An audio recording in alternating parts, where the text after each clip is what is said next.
Shalom jemaat yang Tuhan berkati. Kita berjumpa kembali di Rehat Renungan Harian Toraya edisi Rabu 28 Januari 2026. Sebelum membaca firman Tuhan dan renungan yang kita dengar, mari kita berdoa. Ya Tuhan, saat ini kami akan membaca dan merenungkan firman-Mu. Kami mohon Tuhan bekali kami dengan kuasa-Mu yang kudus untuk memampukan kami memahami dan merenungkan, tetapi juga melakukan firman-Mu dalam kehidupan kami sehari-hari. Berfirmanlah karena kami siap mendengar firman-Mu. Di dalam nama Tuhan Yesus kami berdoa. Amin. Dasar firman Tuhan kita hari ini terambil dari Lukas 1 ayat 67 sampai 79 dengan judul perikop Nyanyian Pujian Zakaria. Zakaria ayahnya penuh dengan Roh Kudus lalu bernubuat, "Terpujilah Tuhan Allah Israel, sebab Ia datang untuk melawat dan membebaskan umatnya.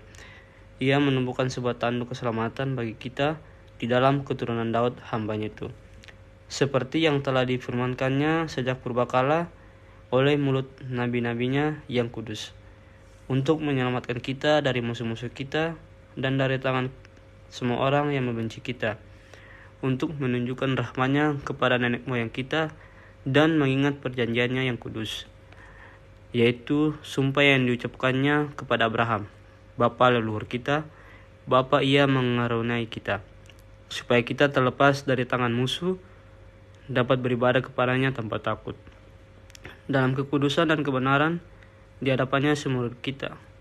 Dan engkau, hai anakku, akan disebut Nabi Allah yang Maha Tinggi, karena engkau akan berjalan mendahului Tuhan untuk mempersiapkan jalan-jalannya, untuk memberikan kepada umatnya pengertian keselamatan berupa pengampunan dosa-dosa mereka.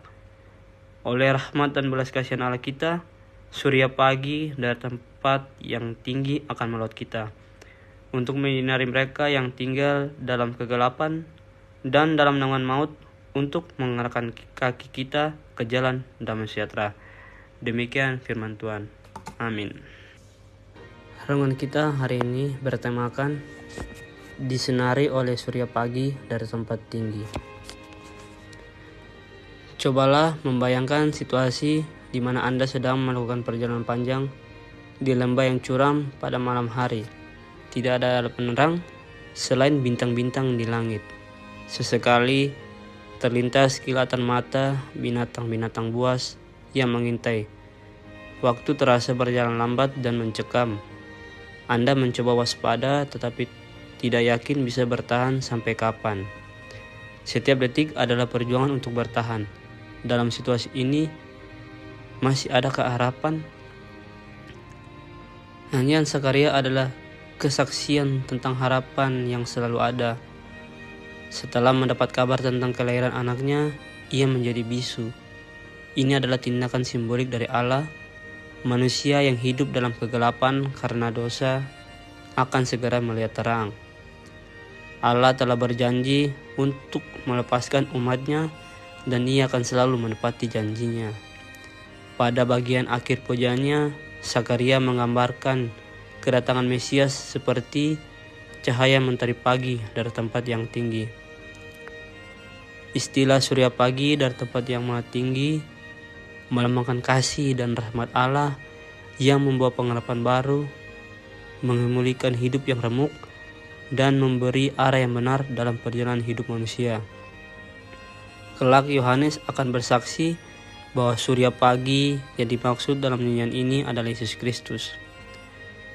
Apakah hatimu masih diliputi kegelapan atau sedang merasa sangat terpuruk dan bagimu tiada lagi harapan? Ingatlah, harapan itu selalu ada.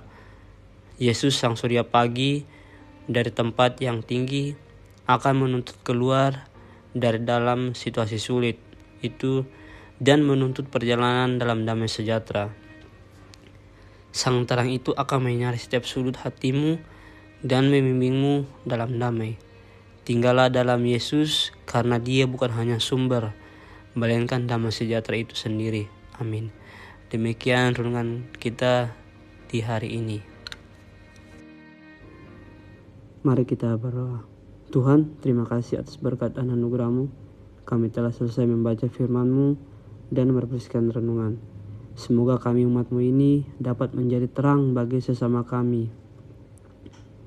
Ini doa dan ucapan syukur kami, di dalam nama Tuhan Yesus kami berdoa. Amin.